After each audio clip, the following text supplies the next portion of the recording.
need your computer, please. Yeah, well, I just turned on my video camera. So far it's the three of us, but it's not 4 o'clock yet, so I won't give away any of the show yet. Okay. Shit. Just kidding. I don't know. This is weird. All right, well, it said only an hour. I wonder if this thing's going to end before 4 o'clock, before 5 o'clock. It should give you a warning.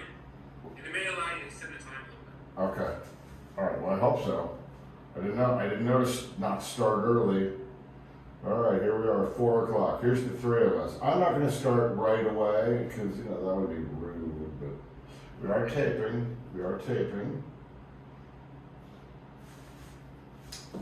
So, as they always say in the Zoom calls, we'll give people a few minutes to gather, and as we are, we'll enjoy this robust. I'm just hoping that maybe I should go again and send the link out again. Did anybody respond? No, but you got the link from where I reposted it, right? I did. Okay. So I no, got you. what? You also got the email. All right. So no worries. I'm not even going to worry about it then. Although I can, because I know how to do this now. I can go to Facebook as well. Wow. Okay. Hold on. We have notifications. Hold on. Okay. All right. So nobody's on. Okay. Well, there we are. Oh, I see that thing was the wrong thing. All right. Well, so far it's just the three of us. Now, Paul Scott, 4. We're getting crazy. Oh, yeah. Now, can you see all the other 3 or 4 people too? Yes. Okay, this is bad. This is badass. Okay. What's up? Well, here we are. Here's the core group right now. So let me just throw this out here right now. May 10th, 6 p.m. dinner, Seymour Knox the 4th with wife Connie. You all are part of what's going down. And then yes, on Thursday night, if you would be so gracious, Paul, is to allow Chad and his wife Holly to join you in the bus. Stephanie and I we're gonna stand outside and tell people to know they can't go in, but yeah, we'd like you to. We want a wrap up of the 2 days. This I think is vitally important to the whole event. Is that Seymour, you, Jason, Jordan all get a little wrap up. Chad, I'd like you to be part of all this, and then we move forward.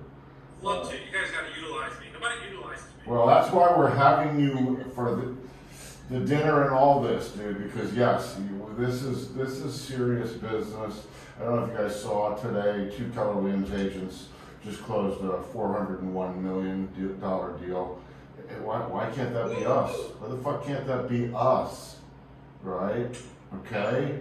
We could be making life-changing shit. I'll quickly tell you, Paul knows a little bit, Chad, we're about to start a TV show with, here comes another, Trina Gaines coming in. Hi, Trina. We're about to start a TV show with my client, Ira Black. Awesome. And we're going to do a little TV. Well, here's the cool news. Since I approached him a year ago and tried to get him to do this last week, guess who approached him? Some show called American Gigolo, and they're going to be taping Tuesday night at the Whiskey A Go-Go as well. So we got 2 camera crews coming in Tuesday night to tape one guy, and then I'm going to be taping the 2 crews looking like, whoa, this guy is really important. So it's exciting, and one of the guys in our office is willing to put up the money to buy a couple houses to start the taping to do the show. So, yeah, no, it should be fun. And Paul's going to be a guest on the show because it's musician guests coming out to not only do a little rock and rehab, but also a little rock and playing with my buddy Ira Black on set. Right? Yeah, and it should be fun. We have a completely different MTV schematic that will go well for the new generation that did not see MTV 30 years ago. You mean when music was on there? Yeah, they'll be like, what the hell are these guys doing? They're stacking the deck with entertainers and musicians and people who play music. I'm like, yeah, we're gonna get back to the core roots of what MTV used to be about music. And our show will be also, just so you know, very, very educational in terms of providing content to the viewers. So we've asked Alicia Shepard to join us. She's one of the top commercial agents at Keller Williams as a consultant. We got a couple other realtors as consultants. It should be, we want it to be fun, but about 4 minutes of the 22 minutes I need it to be really, really purposeful and share information so that the viewer leaves saying, you know what? I feel confident that I can make a call to you guys as realtors and at least have a more upstanding conversation, you know. It would be fun to have it all crazy and nutty, but we do want to provide value. So anyway, all right, well, It will happen organically. yeah. All right, I mean, most of you, well, so far, most of you, join. I'm just going to go ahead because some of this is being taped. I'm going to quickly go through my background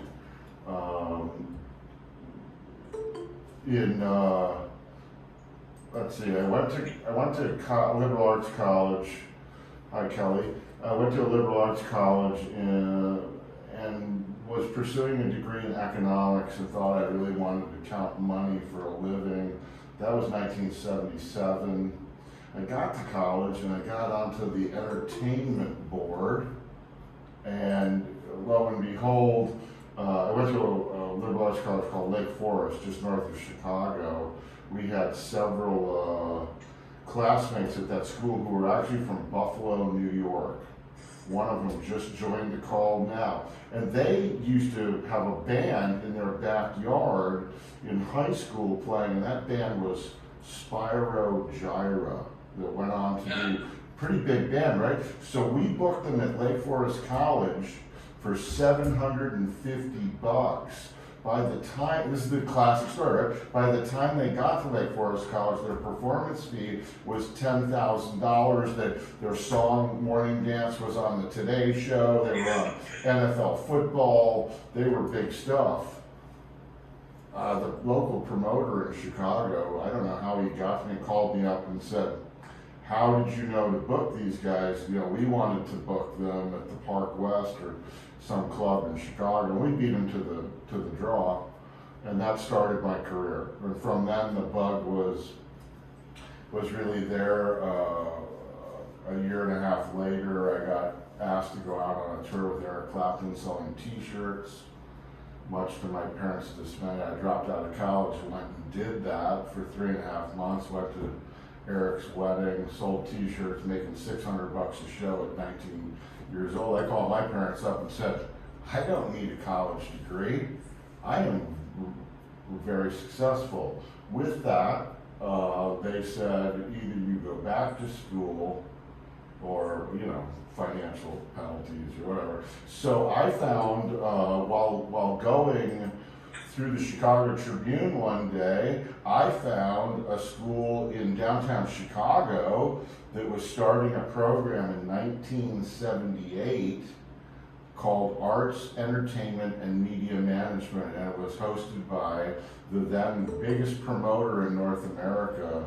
His name was Fred Fine. He had a company called Triangle Productions, and he became my mentor and went to school. I met Stephanie Perrone there 4 years ago in school.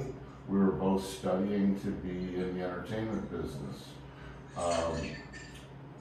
I graduated, had an internship through college, one with the Lyric Opera of Chicago, one with a company called Prestige Artists, a booking agent, and one called Festivals Incorporated, the producers of a big event called Milwaukee Summer Fest and Chicago Fest in Chicago. Both Stephanie and I were on the production team, and I worked the main stage for a couple of years doing catering on the main stage. It was really incredible opportunity. And then from there, when I graduated, I decided after sending out 35 applications and resumes to people, getting rejections at every single one of them. But that was back when you mailed a letter, you got a letter back, people were really cool about it. I even saved all those letters, I think. But I got rejected by every promoter in North America because they're like, who are you and why should we care? And so anyway, so I took an internship in New York City with a guy named Howard Bloom, who was the only guy willing to give me a job, but my mentor called him and got him the job. Howard was the biggest publicist in show business at the time. Jackson's Victory Tour, Prince, Luther Vandross, Kool and the Gang, Talking Heads, REO Speedwagon, I mean, the list goes on. We had 35 huge artists, right? We're doing tour publicity for these bands. Well, who used to come in and out of the office a lot was a guy named Tommy Marzullo, production manager for Prince. And we were just finishing up the 1999 tour and starting in on Purple Rain at the time. And about 6 months into my tenure at the office, this guy came in and looked at me and said, "Hey dude, you want to work for me?" And I'm like, I was an intern making no money. Here's an opportunity to go work for the production manager of Prince, Kiss, Luther Vandross, Amy Grant, Philip Bailey, a whole bunch of bands. Right? And I'm like, sure. And then you know what he says? Hey, I'm going to have my lawyer, Chad, you're going to kick out of this, lawyer drop up an employment agreement. $300 a week. I'll pay your moving expenses from New York City to Florida. I called my parents and said, whoa, I've arrived. I got an employment agreement in entertainment. This is real. My college degree didn't matter. I'm working. And my parents were like, right, okay, whatever. Anyway, I moved to Florida, worked for the guy for about a year and a half. It was really disappointing because for about a year I didn't get paid. But anyway, hey, you live and learn, right? I don't know how I made it through that. I don't know how I made it through the pandemic, but here I still am. And so while I was working for him, I got a phone call from a huge promoter in Houston, Texas, that said, hey, we're opening a brand new amphitheater in Nashville, Tennessee. You want to come up and work there with us? And I'm like, yeah, I want to be the stage manager. Like, yeah, we've already hired that guy. Okay, great, I can be the production manager. Yeah, we've already hired that guy. Here, we'd like you to be director of security and parking. And I went, oh, yeah, I don't know anything about that. And they went, that's okay. We just want you to come up and work with us. Well, that turned out to be not the greatest thing because I didn't know to fight for things, but they provided me with a wonderful company called Whackin' Hut to help me with security and parking because they were not going to pay the police for off-duty. We opened a 20,000 seat amphitheater, did 6 shows out, 1 policeman on site. Think about that today, okay? At a Hank Williams Jr. show, somebody got stabbed. Luckily, we had a guy from Contemporary Services in LA there visiting us doing a site survey, and he was a Green Beret. And he went out into the lawn and took care of the problem by himself, and it was amazing to watch happen as he dragged the perpetrator all the way out of the lawn. The audience split about 5 feet wide for him to bring the guy out. And then we had to bring this guy all the way a half a mile out to the roadway because the police and ambulance would not respond to the property. Again, think about that going on today, how many lawsuits that would have been and how much out of business we would have been. But anyway, so I got fired off that job. It was the greatest thing ever. And I got hired by a band on Columbia Records called the O'Kanes as their tour manager. And we got signed on to 65 shows opening for Willie Nelson, both here and in Europe. And to be honest, that was another pivot point in my career. Since then, I've been privy to be on some of the biggest tours in the world, working all kinds of different positions. I specialized in driving for a lot of my career because I found out by working, and Paul will tell you this, bands work 3 or 4 months of the year at tops, and then they might not work for 2 years. I was having a hard time finding work going from one band to another, but what I did see was the bus and truck drivers, minutes after they were let go on one tour, were heading to another tour to pick that tour up. And so I decided I'd get a job with a huge company called Florida Coach, driving a bus, because I was employing them I was production manager for Ted Nugent when I quit being in management and became a bus driver. I got my bus driver on that tour to teach me out in the parking lot how to drive the bus. I went back to Nashville. This is the true story. They put me in a bus with a cup that size, filled with half a cup of water in it. I had to drive around Nashville for 15 minutes and not spill that cup of water. And they put me out for 8 days with a girl named Kathy Mattea, opening for George Strait. 3 days into that job, Kathy Mattea's group wanted to fire me because they're like, who? What? I didn't know what I was doing. I didn't know to say no, that I needed sleep. They ran me ragged, and as a result, I got fired. But I learned something, and you learn every time you get fired, you actually improve, and if you're willing to come back, all right, and not let the adversity overwhelm you, you'll actually improve your skill set and get better at what you're doing. And so I tell people, yes, I've lost a lot of great jobs, but it's also led to wonderful opportunity on the other side. Sure, there's a ton of heartache in that time, right, while you're trying to maintain your job. But anyway, long story short, I made the transition to driving. I spent 18 years as a professional driver. I've had over 100 clients. In 1990, I was Paul McCartney's personal bus driver on his first tour, and 14 years singing Beatles songs, and I had him in the coach with me, Linda in the coach, the band in the coach. It was all I did was drive him from a stadium stage to a private plane that he rented from Amway Corporation, and it was kind of fun. I've done a lot of cool things in my life, but never have I driven with police escort everywhere I went. We had 4 LAPD with us at all time protecting Paul. It was, 175 people on that tour, and then kind of like me. And it was kind of fun because everyone looked at me like, wow, how'd you get that job? Well, I got the job because I had an opportunity to have a $1.6 million tour bus in 1990 from a company called Marathon Coach out in Oregon. And even Paul had never seen something so exquisite.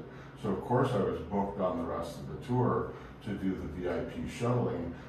We didn't charge Paul any money at Marathon to be part of that tour. I had just come off New Kids on the Block, about a year out with them in a Marathon Coach, and it was fun because I was driving an RV motorhome before anybody knew what the hell that crap was. I had real luxury. My bus was only 40 feet, that's how old it was. But I had 9 stereos and 40 feet. I even had one in the bay so that when we were loading into hotels, specifically Four Seasons and Ritz-Carltons, I'd ask the bell captain what kind of music he'd like, and I'd throw in a cassette, and we'd jam while we're unloading 9 buses for the New Kids entourage. 23 total, but 9 just for the band. Pulling up in front of a hotel and unloading, it can be daunting to the best group of people. So in that process, I've learned how to negotiate, how to talk to people. One of the things I have learned that I would love to share with people is we think, and it sounds sexy to want to sell to the artist, but it's really, really difficult. They're really, this is off the record. And I know that Paul is here and is an artist, but I've worked for some of the most demanding people who cannot understand that I have my own life too, and they just don't care. And they will run you until your fingers bleed red. And then when you say you've had enough, you know what they'll do? They'll just fire you. And somebody else will take your job, because it's a very unforgiving place in these hallways with these people.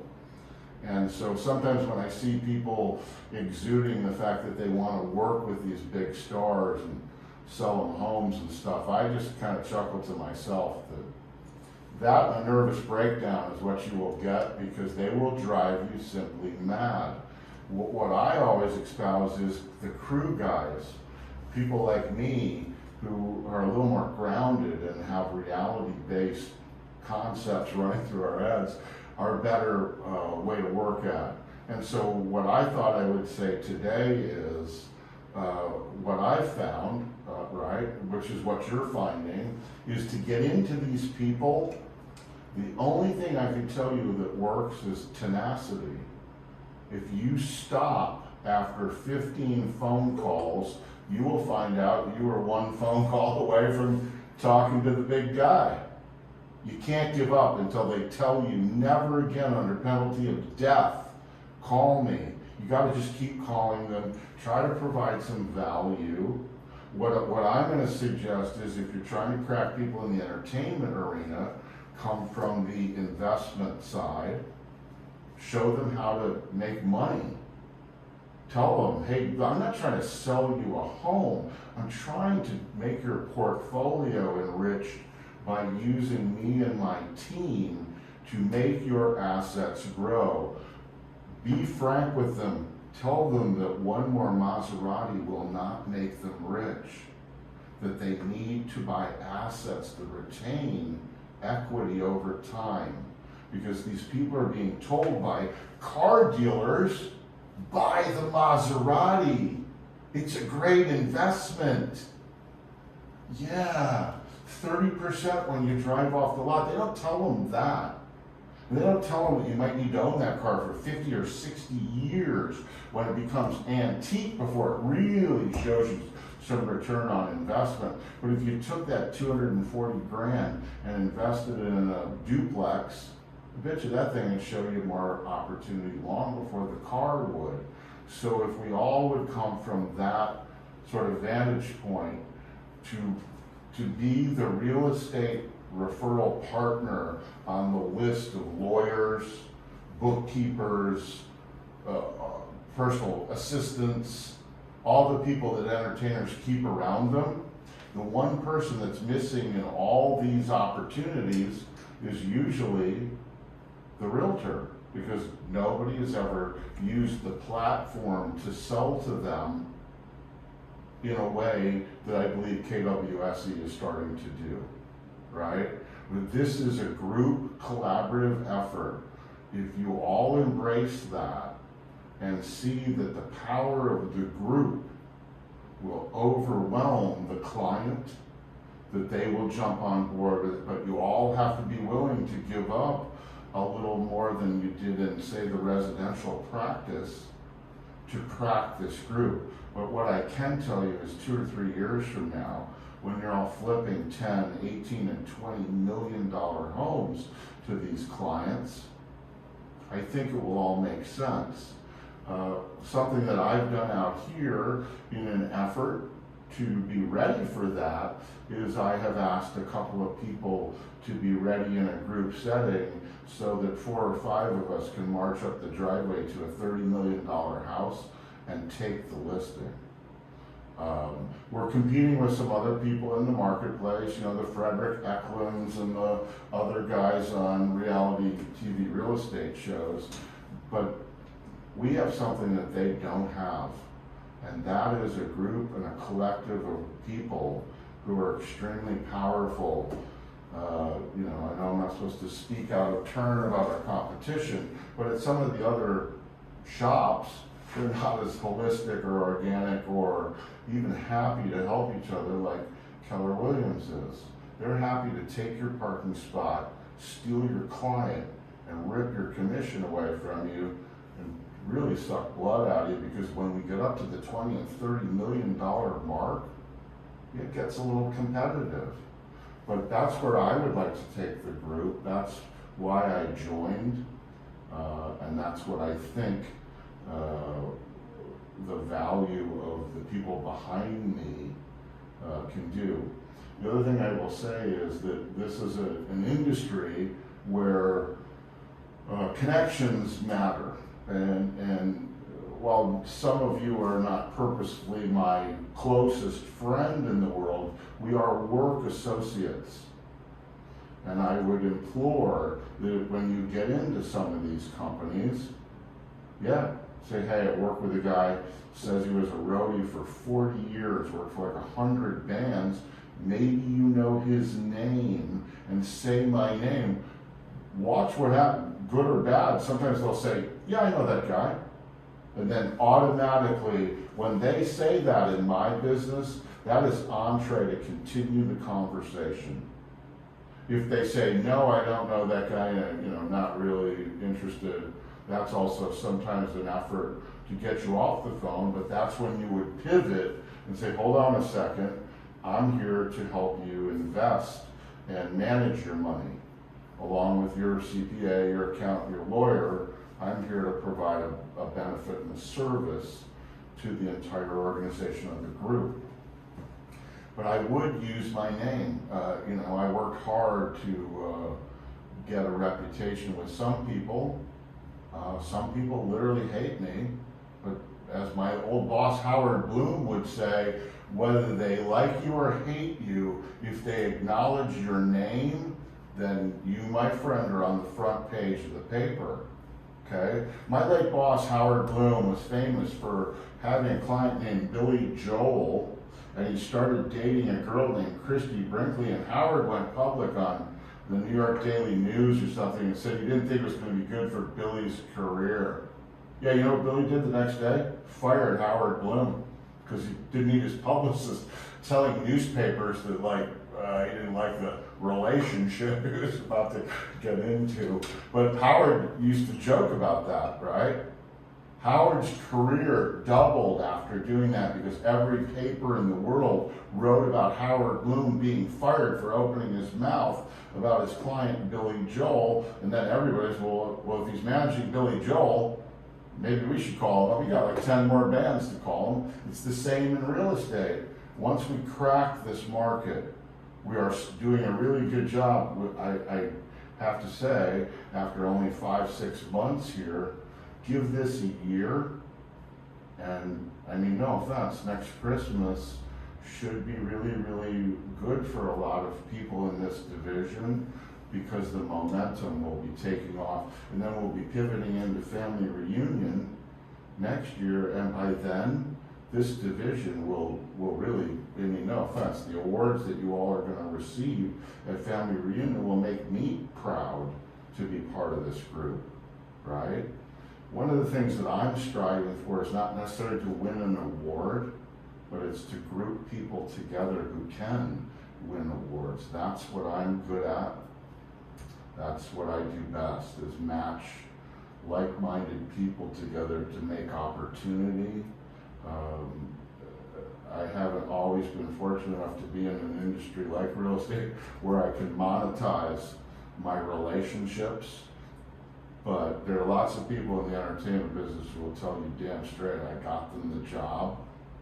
I worked hard to get people gigs far above my pay grade, because it's always good as the driver to be best friends with the tour manager or the production manager.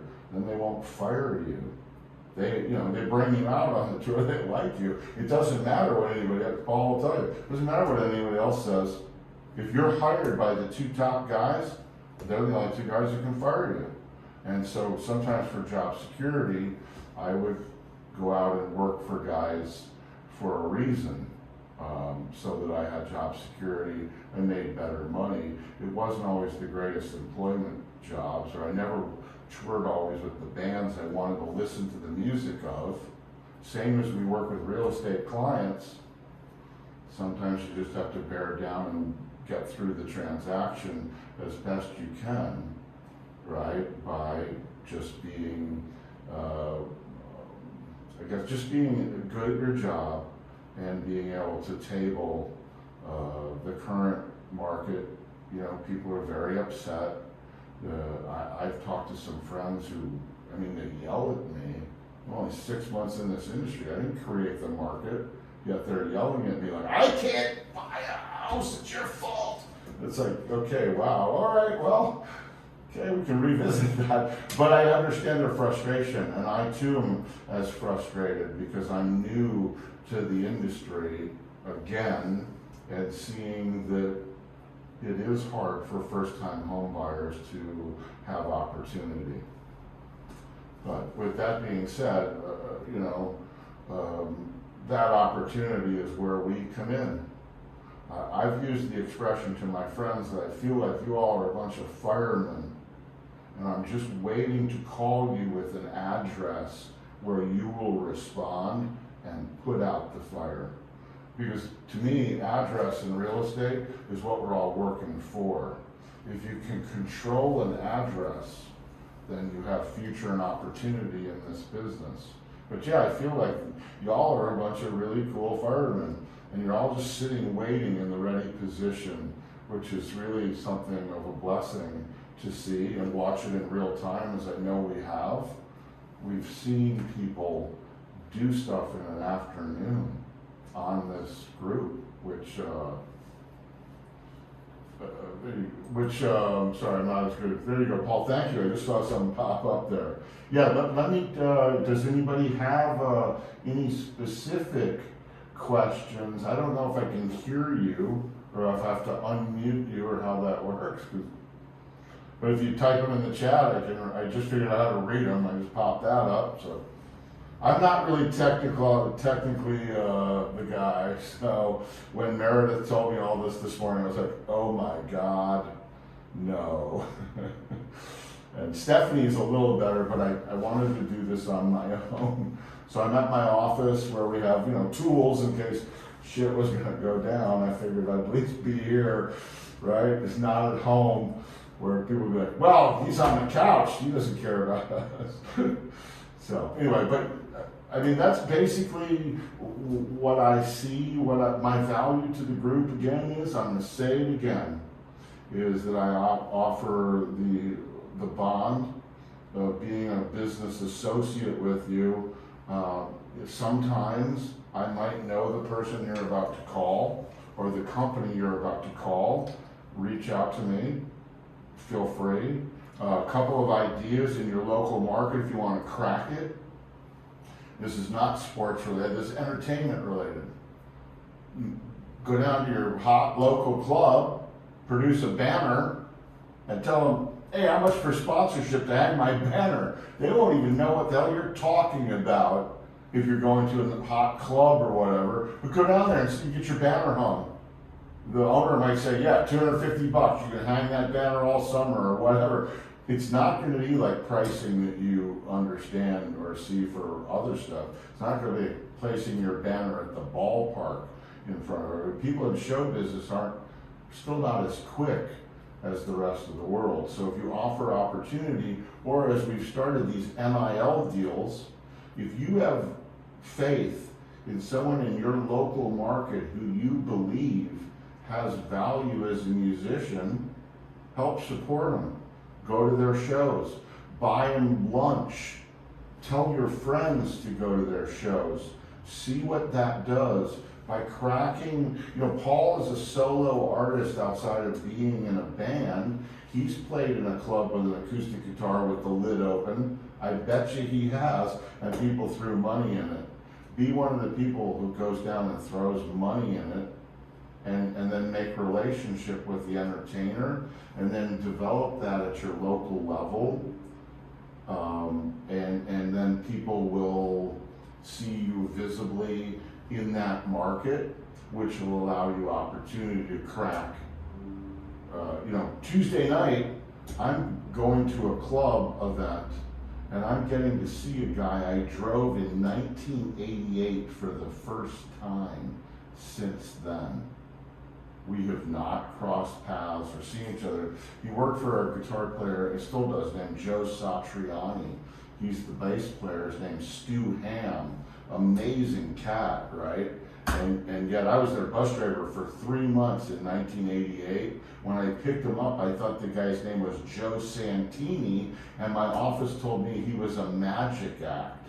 So when these guys came out in spandex and high tops and looked rather rock and roll, I'm like, hey, what kind of magic tricks do you guys do? And they all looked at me and said, what are you talking about? I'm like, Well, I don't know. The office said you're into magic.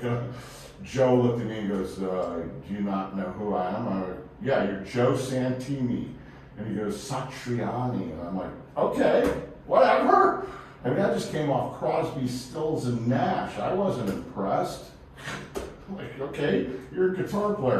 While we were out, though, we played a show at the Bottom Line. And in the front row, Eric Clapton and David Bowie sitting there watching my boss play. I knew I had somebody on the bus then.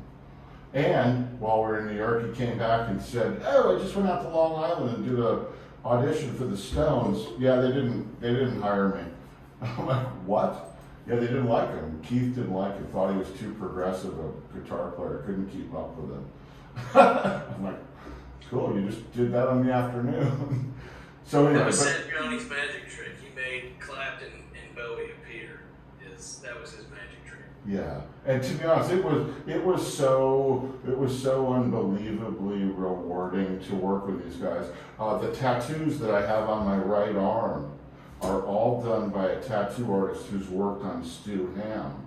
That's how I met him online a few months ago, and yet Stu and I have been trying to say hello to each other, and then yesterday I see he's posted as a guest on Tuesday night, and I'm like, cool, I'll finally be able to complete a 30-year circle, right? And who knows where that will go when he gets to look at me. Now we're older men, and 30 years ago we toured together for over 90 days around North America.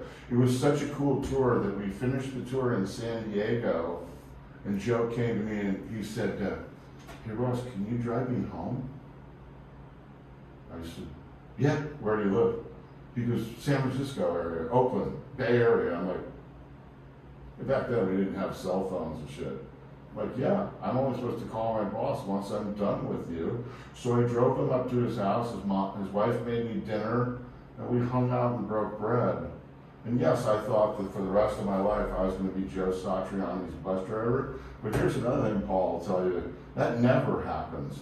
If you're requested by the band, the last thing the company's going to do is put you back out with a band with power and you with power. Because if Led Zeppelin is saying, we can't tour without Paul Scott on guitar, well, nobody might want Paul to get out there because suddenly Paul has more power than all the people who weren't involved in that negotiation. And in show business, there's a lot of posturing for who's in power. And it's sometimes difficult to find out who's actually pulling the strings. So I've gotten back to my point again where dealing with the marquee star is not as easy as it might sound. Yes, will be a rewarding experience after you sell Justin Bieber his next $42 million house. And you will be a realtor rock star. How do you get there? I have no idea. I don't. I mean, I got called 6 months ago to go over to the Beeb's house and move his bus for him because my buddy's his bus driver. But to be honest, I turned that down too because he wanted to drive inside the gates of his house in a $2.4 million marathon motorhome. This is a recipe for disaster. I'm like, you know what? I'm not going to do it. I want to sell the guy a house. I don't want to crack up his bus and never talk to him again. So I told my buddy, no, there'll be opportunity down the road for something better. And I joke about that, but my buddy drove him for 6 years. They're pretty good friends. They talk. I've seen him pop up on his phone and call him. So that's one of the only people that I could say that, yes, I know how to get to a star. But I've worked for 100 people. I have no idea how to get them back on the phone because I don't have their cell phone number in my phone. So I would be starting just like you all to make headway into that group. Here's what I know. Just don't give up. If you decide that you want to sell Jackson Brown or James Taylor a house or investment property, all I can tell you is just don't give up. Until James Taylor or Jackson Brown literally tell you, don't ever call me again, don't give up. Because when you give up, you will, go ahead, Hattie, you have a question? Hold on, how do I unmute? Oh, there we go, hold on. No, I don't, how do I unmute, Paul? She can do it. Oh, you can unmute yourself, how do you? Well, you were there a minute. Yeah, try the other button, the microphone. The microphone. Top right corner where the mic is. Yeah, I'm trying it, but it's not letting me. You can't unmute someone else. Huh, okay, well, I can't unmute. There you go, there you go, there you go. He had to go out and come back in. Sorry. Go into settings, so. Sorry. So I have relationships with a lot of parents.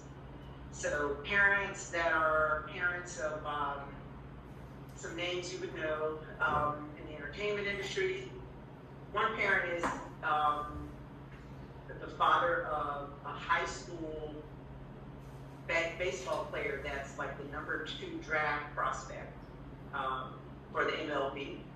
And so I've kind of reached out to these parents and said, hey, you know, this is what I'm doing. I'm in the sports and entertainment division. I would love to, you know, kind of help guide you as you guys are making a plan for the future.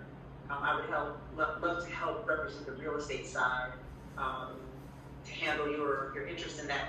But I think we're years away from them from the money coming. So, I mean, do I just treat them like an ordinary client, put them on a drip campaign, or do I do something special for the parent of the soon-to-be high-profile? I would say that you treat these people granted you want to treat everybody the same, at least you would hope. But yes, there is sometimes something a little more special by certain people, and that touch might be different for you and them than a normal transaction. And so what I would say is make something different. Offer to do stuff for them. Do you know what I got my greatest things in life from? When people ask me to help them move, I actually show up. And you know what? So many people come up with an excuse why they can't help. But I've moved professionally for 40 years. It's what I do. I load and unload tractor trailers. Stephanie can tell you when I moved out to LA to live with her, I was on tour with Blondie, and I used the last 8 feet of the trailer to move my stuff from North Carolina to her house for free. I showed up, I demanded 2 stagehands to help me unload because I showed up at 2 in the morning with a tractor trailer on her street. And they're like, whoa, right? Luckily it wasn't that full, but yeah, I was able to move nicer than you all because I had it in my own truck. And I know how to move, and I knew I didn't want my mattress to touch the ground, so I didn't let it, right? And so yeah, I've been able to move people and move things, and it's my value proposition. So come up with a really cool value proposition. Paul will tell you the greatest one, just like sports, show up and be in the audience. Show up and be in the audience. And show up and be in the audience. Sometimes Paul's played to 2 and 3 people, and if you're 2 or 3 of the people, go ahead, Paul. Sorry. Sometimes I had. I'm teasing you. I was just going to throw out there since you said it out there. My partner Ryan Taylor and I out here in Nashville. One of the things that we did with our KWSC clients is we have a drip program. We use Boomtown, and it sets us up through a certain drip program, 8x8s and that sort of thing. One of the things that we decided to do was to keep the schedule the same, but to change the actual things that were going out. So that, and one of the ways to do that is to go on these artists' Instagrams or players' Instagrams and that sort of thing, and find out what they're interested in. What are they posting about? It might be a shoe they love, a hat they love, food they love, that sort of thing, and try and tailor your drip program. Drip campaigns rather to focus on things that they have an interest in, because if they get a magnet or a calendar or anything that looks like a realtor, that you are not unique. You are just another person out there, and that's the biggest difference. And I think that's one of the things that I got so much from Jason Abrams' thing the other day, was that they want the same things, they just want it faster, easier, and more beautiful. So if you can keep those three things on your mind and then change your drip campaign to reflect that, you don't have to change your campaign, just change what your campaign's delivering. And at that point, you'll be able to bring something that is not recreating the wheel, but also creating it something in a special way for them at the same time. That's something we're trying anyway. Right. Hey, I would agree with that totally. And then the other thing that Jason said that really caught me was how he would ask them to provide the list, and he would stock their refrigerator. And no offense, that almost brought tears to my eyes at how thoughtful and generous that alone is. Because you know how many people get to their new home on the first night and forget that they have nothing in the fridge, they've not planned for any meal, and they're standing there, and then what ends up happening is they go out to dinner. They don't even get to enjoy their new, whatever it is, whatever it cost them, it's theirs. They finally live there, and yet they have to leave immediately to go enjoy something. So I believe that if you can contain them in that first 24 hours in the home that they've just purchased, that's a gift that's beyond, because all of us in relationship with other people love that opportunity to be romantic and, you know, whatever, and close the front door to the real world and welcome to my castle. And that in that first 24 hours, if you can make that a reality for people, make that dream happen in the way that Jason was, because I never conceived it, but making that dream happen in such a special way that you really, really can't. Our local guy here, Andrew Bloom, calls he works in Scottsdale. He sends a ridiculous $250 meal to people when they buy a $3 or $4 million home from the great estate. He calls them and says, "What would you order at this restaurant?" And then it shows up. And that's another great entertainment story. I spent 3.5 years with Waylon Jennings. And when I went to move Jesse and Waylon from Brentwood, Tennessee to Chandler, Arizona, I was in the middle of the drive. Again, we had just gotten cell phones. This was 2001. Jesse called me up and said, "Hey Ross, everywhere we've gone for the last few years, every town, you know the restaurant to go to." And I said, "I do." So she said, "Tell me the 3 favorite restaurants that you like and what you would order at them." And wouldn't you know, when I arrived in Chandler, Arizona for dinner that night, Jessie had those 3 items FedExed to her home to serve me for dinner. That's a bona fide country entertainer star who went out of her way to maximize my pleasure, so to speak, when I got there. And it was, well, it brought blood out of me. I would lay down in a truck in front of Jesse. And the other thing that's funny about the story is I moved personal stuff for Jesse and Waylon. My previous boss told me to get about 200 packing blankets to do the job, and I didn't listen to him. I got like 30. About 4 feet into loading all the stuff, I ran out of packing blankets. Unpacked. There's 2 Beacons trucks taking Waylon and Jesse's crap, and then I'm taking anything that meant anything to Waylon and Jesse, including the Buddy Holly motorcycle that Waylon had just turned down $842,000 for. That's going in my trailer. And I'm like, okay, I didn't really sign up for this. But so en route, I had strapped Shooter's high chair to the wall of the trailer, and I snapped the food tray off the thing. Well, the tour manager was with me, and I decided, you know what, Tom? I'm just going to get super glue. I'm going to put it back together, and I'm going to lie to Waylon and Jesse when we get there and say, I didn't break anything. And I get there, and Waylon's laughing at me because I had 16 straps on the Buddy Holly motorcycle. But when Jesse puts the high chair in the living room right next to the fireplace, and I looked at her and said, well, why are you putting that there? Because now I'm guilty, right? I said, why aren't you putting that in the kitchen? She goes, oh, no. We decided it's going to sit in the living room where everyone can see it. And I immediately started crying. And she said, honey, what's wrong? And I said, I lied to you guys. I broke that high chair. I super glued it back together. And of course, Waylon and Jesse laughed at me because they said, did you see the 4 places that we super glued it back together? I'm like, no. But in that moment, I earned the trust of Waylon and Jesse Coulter, and they decided and have always told me that,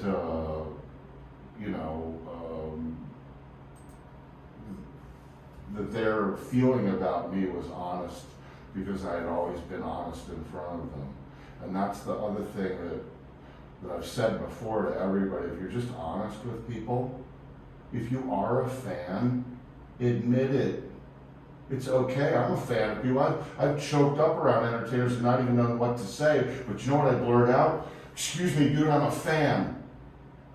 I'm acting like a fan right now, so just let me be me. And I'm not Ross Rylance, seasoned roadie who doesn't give 2 craps about who you are. I'm like a fan, so I'm nervous, you're such and such. And they respond to that. And the other thing that has worked for me always is tell them a story about how I saw them 32 years ago at a show, and they'll know I'm telling the truth because I tell them the truth. And if you were at the show, you remember what happened, and then you tell them, and they're like, oh my God, you were there. And that alone is a bonding experience that you just be truthful and honest. And I know that lots of people in this group say you can't be a fan. Well, you're looking at a guy who spent 40 years working in entertainment. I'm one of the biggest fans who walks on the planet. I had 4,000 records. I'm that kind of a fan. I bought your records. I bought every Neil Young record that came out ever. I bought everything that came out. I buy it because I'm a fan. And that opportunity, go ahead. Yeah, I just want to brag on Ross for a second real quick, and not for his purposes, but for everyone else on the group's purposes real quick. As a touring artist, particularly been on a bus for the last 7 years and a good 4 years before that, but your bus driver is someone that you put your life literally in their hands. And I don't get to sleep and perform if my bus driver's no good. I don't get to live if my bus driver's no good. I get stranded in places like I did a couple weeks ago if your bus driver is no good. There is a bond that happened between your bus driver and the artist in the band, those sorts of things that can't really be replaced because you put my wife and my kids depend on my bus driver to get me safely from city to city and back home. So there is a lot of pressure on that job. It is not turning a key and going from A to B. And there's usually hiccups along the way, weather, all of these things that just, you can't even account for, that literally our lives are in the bus driver's hands. Now, because of that, and because of the trust that we give them, we create a relationship with them and we get to know them when the bus stops. And so, one of the things that you guys can do and that Ross has, commented on is that if you want to get to know an artist in your area, whether they're large, medium, small, whatever area, working with the bus driver and getting to know them is a great relationship to have because it's one of the most organic relationships. If I pay a manager or a business manager or any of these other people in the chain, I pay them sort of because I have to, and I'm kind of expecting that they're going to get me something in return that I can get with them, and we can go toe to toe if we need to about certain things. My bus driver at the end of the day has got to be top notch, and I'm going to always make sure he's happy. I'm going to make sure his room is ready before anybody else's room is ready. I'm going to make sure he's well fed. I take care of him because I know he's going to take care of me and what my family needs to. So one of the ways, some interesting things that I've had come across is people who have become friends with the bus driver. We had a great bus driver for the last 6 years. Unfortunately, he's not with us anymore. But in the last 6 years, his name was Scotty, and there was maybe a few times a year he'd say, "Man, do you think we could get some tickets? I got some friends and this." And we're like, "Of course we can do that for you." And so I knew that when the bus driver had somebody that he was gonna, try and get into a show, I knew it mattered to him. I knew it mattered to us. And the other thing is, you could possibly sponsor different things that go on the bus. So build a relationship with that driver. Find out what kind of, if they like bourbon on that bus, what kind of bourbon is it? Don't try to get on the bus first time, but give that bus driver something first time, show up in another city or send something to another city the next time and get it on. And all of a sudden, they're starting to get these, it's kind of like your drip campaigns, right? Like Hattie brought up. You're not expecting much out of the first 2 touches, right? It's the other touches after that where they go, "Oh my gosh, like this person's really consistent." Be consistent with the people who aren't the artist first, and you will get to the artist, because those people will speak on your behalf. And I think that's a lot of what Ross is trying to say. That's why he's been so dependable. It's why he gets all the calls that he does from people, is because he's been consistently dependable to the people that need to depend on him. And that's why I trust relationships that Ross has in this business as well.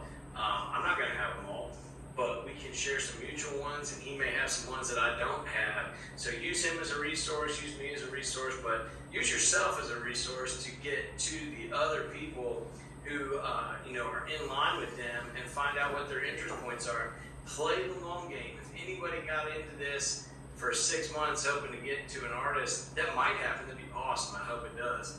But this is probably if it takes an artist 2 years to get an album out and start touring it, how long do you think it's going to be before you get a relationship with them and sell them a house?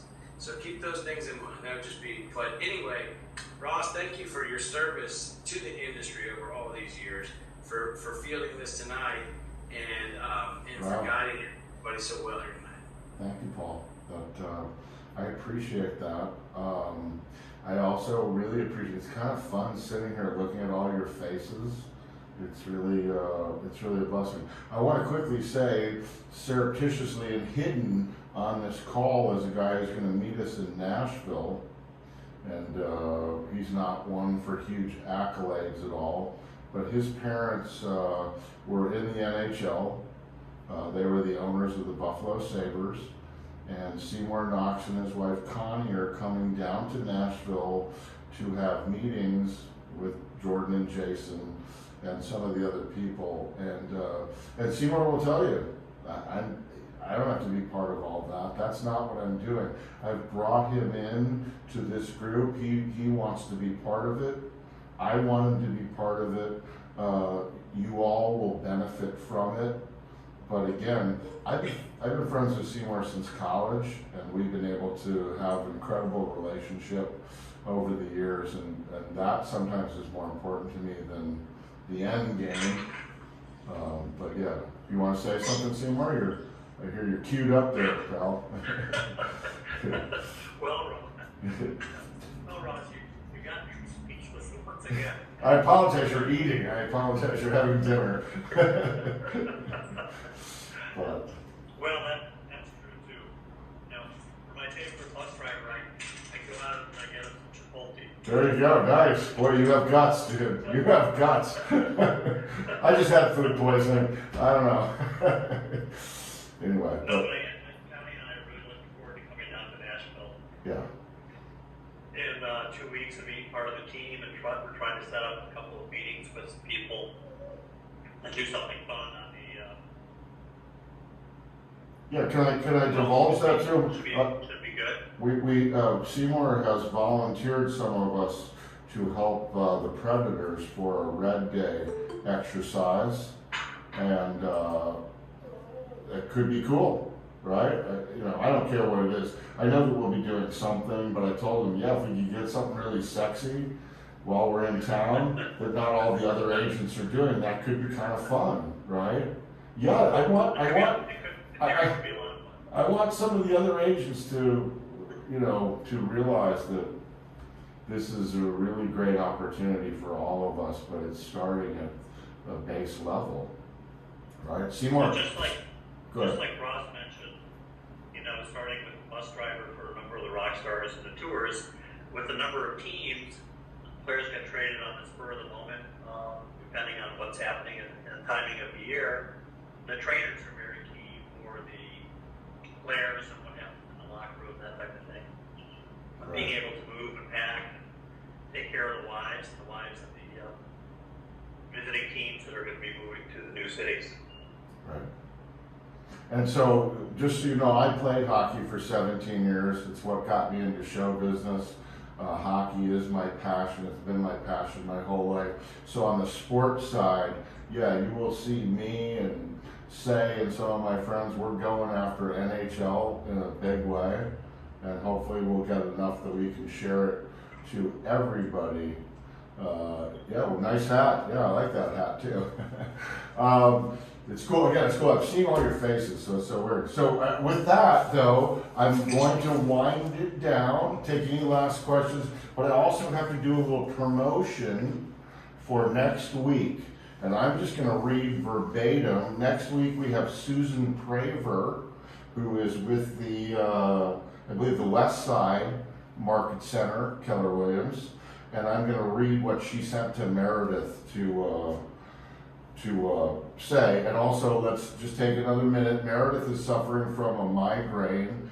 She wrote to me yesterday morning and said she was not going to be able to even deal with today. Today, when I spoke to her, she was not better. So let's just say a prayer that it goes away, because I've never had a migraine, but I'm sure it's not fun. And that's why she's not here running the event. Anyway, all right, so this is Susan's resume. Before Keller Williams, Susan served as Vice President of Sales and Marketing for Live Nation Entertainment, the largest music entertainment in the world, covering artist management, marketing nationwide, and global tours, performance venues, and festivals. Formerly Clear Channel Entertainment, Live Nation also purchased other large entertainment-related companies such as House of Blues and Ticketmaster.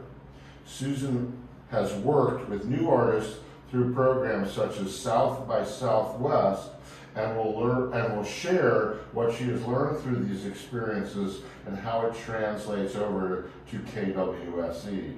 So that will be again next Sunday afternoon, 4 p.m. Pacific, 6 p.m. Central, 7 p.m. Eastern. Meredith is going to work on a way to tape. I taped today with my cell phone. I am going to post a raw footage on my YouTube channel in case anybody wants to look at it, but we will figure out a way to tape these to have them as a library. And in closing, I want to take a second to thank Paul Scott again for being the guy who was the opening act. He had the guts to step up first. You did an amazing job, sir. An amazing job. I am so proud to have listened to what you did, what you are, and who you are, what you said. All the things, Paul Scott, are really cool.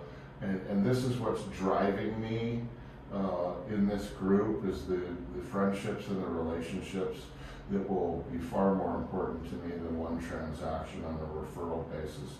I want you all to be my friends and look forward to going to a ball game or just talking to you on the weekend, or you can call and bitch about the last transaction that sucked. I'd love to hear those calls. Those calls, you know what? Those calls are the things that make us who we are and make this job fun. And the relationships being built inside this core group, I don't think they exist at the rest of the company. They don't. Not across state lines like we're doing. They do in your own market center, but this is a group that shows no state lines. Nobody cares where you are. And just really, really make contribution by being in community is what I signed up for. And I'm glad to see. And the other thing I will espouse, I'm really into Keller Williams culture. So if you sidestep that or kind of cross the street a little too quickly on that one, you and I will have a problem. Mo is my hero, as is Gary Keller, but Mo is my hero. That lady developed a company that has soul and feeling, and it's why you all are smiling, looking at me, and not looking at me like you want to kill me because we all work at the worst company in the world. You're working at a great company, right? And it's really cool to see. And then again in Nashville, there will be 200 more crazy people just clamoring to be friends with each other is really what it's about. So thank you all. If there's no other questions, I would really applaud you all for taking a moment to learn more about me. And I will say again, call with the stupidest questions. We in show business say the stupidest thing you will do is not ask the question and try to pretend like you know what you're doing. Don't. Be transparent in your stupidity. I do it all the time. I've toured for 40 years. Shit like in real estate, I've never seen it. I tell people immediately, whoop, wow, I've never seen this. What do we do? Right? What do we do? And then they'll figure it out. But just like real estate in this group, roadies are collective. And they do something called MacGyver shit together. Some of you are not old enough to know what that means, but we MacGyver stuff together and we move on. And we've played shows held together by duct tape. Okay? 90 minutes, it's over. Thank you all. Thank you very much. Who's MacGyver? It was. Oh, you know. Shut up. Whoops! I nearly fell for that one, Paul. I knew you're not that young. Anyway, thank you all. Thank you. Even my girlfriend just gave me a thank you. Thank you, Candace. And again, tell the rest of the group that yes, in about an hour I'll edit it and put up the feed on the YouTube channel in case they want to at least listen to whatever we created here. I will tell you that what we've created here, and I've paid attention to all 18 of you today. They're all up here. Thank you. Have a blessed day. See some of you in Nashville. I'll be wearing cowboy boots right on. I'll wear Daisy Dukes. Yeah, I'm excited, man. We're gonna rock Paul to the end of the day. So Carlos, thank you, brother. Thank you, Chad. Thank you, Candace, Gina. Kelly just left. Who we got there? Louisa. Thank you all. I'm Francis. I'm gonna go. I didn't even know how to hang up though. How do you hang up?